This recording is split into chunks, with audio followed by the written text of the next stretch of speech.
Okay, what are we doing today? Well, we're going to turn this into this. Ooh. So we have a clean pan that we've used electrolysis with, and we're going to put a nice coat on it and season it so it's ready to cook. All right, let's go. Hi, gang. Today, we're going to be using grapeseed oil to season our pan, which we have preheated the oven to 200 degrees, and they are in there. I have two of them right now that are all cleaned up, ready to go. But I just, in order to make sure there's no moisture in it before we coat it with the oil, it's good to put it in the oven. You could probably do it on the stove top too. That works probably as well. But since we're going to use the oven anyway, might as well get it warm and ready to go. So, without further ado, we will put these out. This one's been... Now that one is the one that just came out of the electrolysis. Yeah, and actually I did some additional work on it because it had a couple of places that Let's take a look. I was not happy with, so it got kind of polished out. There was a couple of places that were rough, and even the seasoning wasn't covering it completely, so it got cleaned completely and then sanded a little, lightly sanded with some very fine grit sandpaper. And I think you're going to do a video on showing how to do a repair. Yeah, eventually. We don't have it just yet, but we'll get to that one step at a time. Anyhow, we'll go ahead and... So both of these pans came out of the electrolysis. Mm-hmm. And the one in the back? The one in the back has been... I mean, I've had Seasoned? it for... Yeah, it's been seasoned. So we're going to take it from that to that. Yes. Okay. Okay, I have taken the pans out from our 200 degree oven, and now I've preheated the oven to 400 degrees. That's Fahrenheit. And I'm going to give these a light coat. You'll need some paper towels, of course, oil. Most oils work well, except for coconut oil. That will not work. But you want something with a high smoke temp so that you don't end up with a kitchen full of smoke. Because that does happen and the smoke alarm goes off. There you go. So anyway, we'll go ahead and put about a teaspoon of oil. And these are still warm to the touch. So the reason you had it in the oven at 200 was just to dry it. Yeah, you don't want any moisture in there because that will block. And how long did you leave it in the... Just like 10 minutes, 15 minutes. Just once it got to temp, then it works pretty well. Like I said, you can also do it on the stovetop, and that's normally what I would do if once I'm done cooking and cleaning the pan, then I will go ahead and put a little, put it on the stovetop and warm it up, get all the moisture off before I re-season or re-oil. Just to make sure it's dry. So you can Just either to make really sure. dry it on the burner Mm-hmm. or in the oven at 200. Yes, so I will go ahead and put a dollop of oil here. That should... And that's what kind of oil? This is grapeseed oil. Okay. And I like to fold up my paper towel so it's almost like a little brush. And I have these fancy handles here that keep me from burning my fingers. And I'll go ahead and put a nice even coat all over, including the top, and we're going to do the bottom as well. Because right now, since we use the electrolysis, basically it's susceptible to moisture and getting rusty. So we'll go ahead and get it all on there. And you might have to add a little bit more because we are doing backside. So pull a little bit more off of here.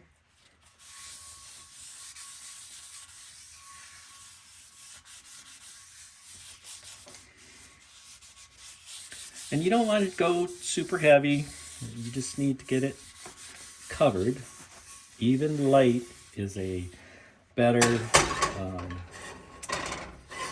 it's better than trying to do one heavy. It's kind of like layers of paint. So you do one big thick layer of paint, and if anything gets up underneath it, then it's gonna peel and it will come off. With many light layers, chances are it won't come off as easy. So that's one down.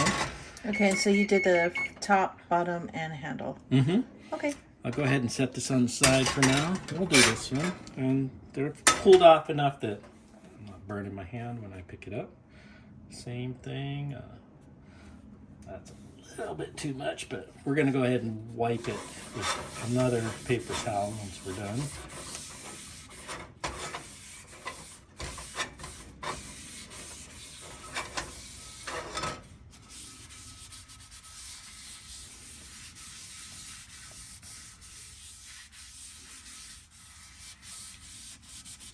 Where did you get this pan at? I'm not sure. I don't remember. Might have been Goodwill. I think this is the one you got. Oh, that's right. You were looking for a one for doing your eggs, and now you got one.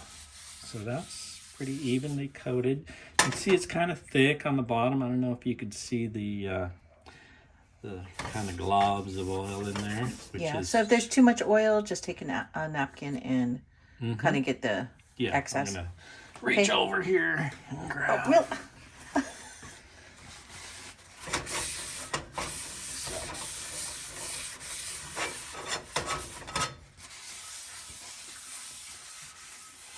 There we go. Okay, we'll be back.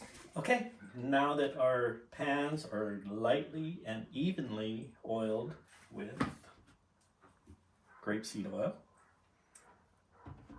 got my oven to temp, 400 degrees. I'm going to put them into the oven, probably on the lower rack, upside down. Not sure why, but it coats it bakes the surface a little better, is from what I understand. The oil's not going to drip out though, right? No, it's because we did it so lightly. You just want little light layers. We'll probably do it 2, maybe even 3 times if you have the time. And the more you do it, the more it'll act like a non-stick coating, almost like Teflon, except more durable. So we'll go ahead and pop those in. We're just setting down in here. And one more. And that's it. Turn on the light, and you can see that it's just in there, ready to go. And it's going to stay in there for about an hour, you said? About an hour. And so the process is it supposedly creates a polymer. The oils change molecularly and creates a surface that binds and bonds to the cast iron much better than what you could do with a Teflon coating or something like that. So the idea is if you do many small layers, it fills in any imperfections that are possibly in the pan itself, and then creates a very smooth surface where eggs will just I always add a little bit of fat to my pan, like butter or a little bit of oil. Butter works actually really well. And the eggs just slide around in there. You don't even need a spatula or anything like that. So it works really, really well. Okay, so we'll be back in an hour? Mm-hmm. All right, we'll see you in an hour. All right, we are taking out another pan that Darren is working on restoring. And this is like a fryer size pan.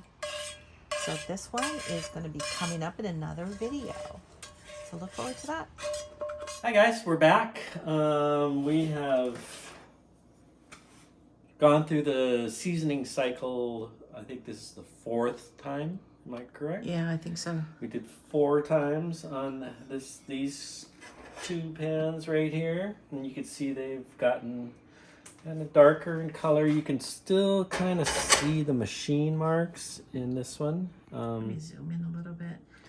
So it is not quite as smooth as we would like it, but it definitely has a fairly good seasoning going. 4 very thin layers of oil. This one actually got sanded down and is actually very smooth. This is probably going to be a very good pan for non-stick.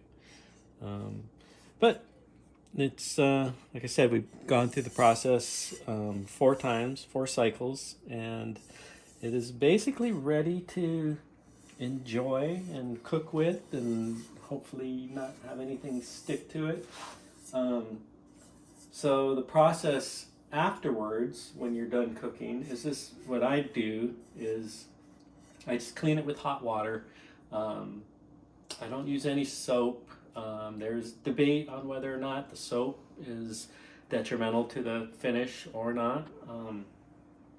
I'm one of those, you can use soap lightly, I think, in it without any problems, but I just prefer not to. It comes off pretty easy with hot water, and a sponge, or what I like to also use is it's like a bamboo scrubber that you would use in a wok or something like that. And I've used that before for stubborn things, but I tell you, put it back on the stove with some water in it, and it'll soften up anything, and it generally comes clean. And then we normally will put it back on the stove and dry it with heat. Maybe put it on medium heat for a few minutes until all the water is gone, and then we give it a nice little coat of the same type of oil. But just really light.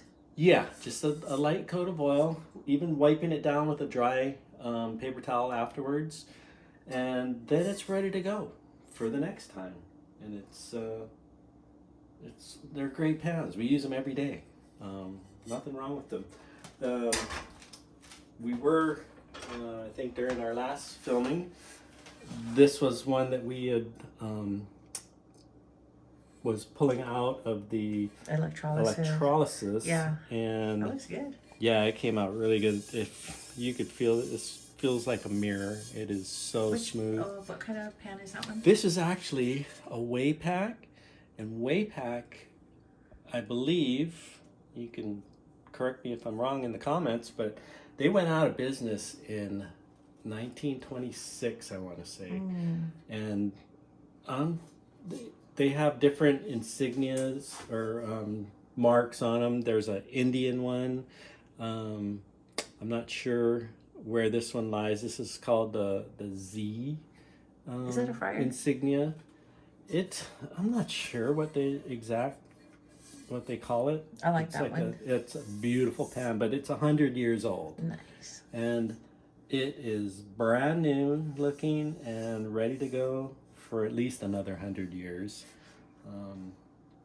And so you did the electrolysis on that one. I did. Is that one already seasoned? It is only seasoned once. Okay. But because it is so flat and so smooth that you probably don't need much more than this to. Nice. And then the more you use it with oil and fat, deep frying with it works great. So if you wanted to cook chicken in this, it'd be so good. Yeah, I have done that, and the pan just gets better and better. It'll get darker and darker.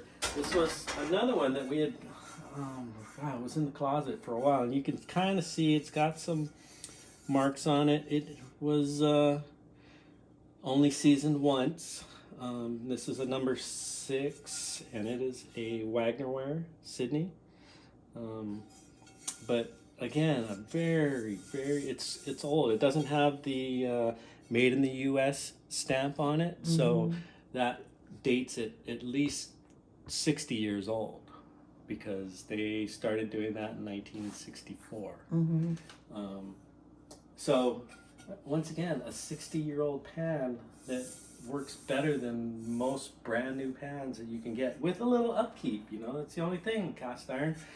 The older pans are very thin, you look at this one, it's the lip on it is very thin, and the pan is not super heavy, and it is totally usable without getting all worn out. And but it's like I said, these are good for another 100 years. They're ready to go. As long as they're maintained, and it's just a matter of not leaving them dirty for days on end.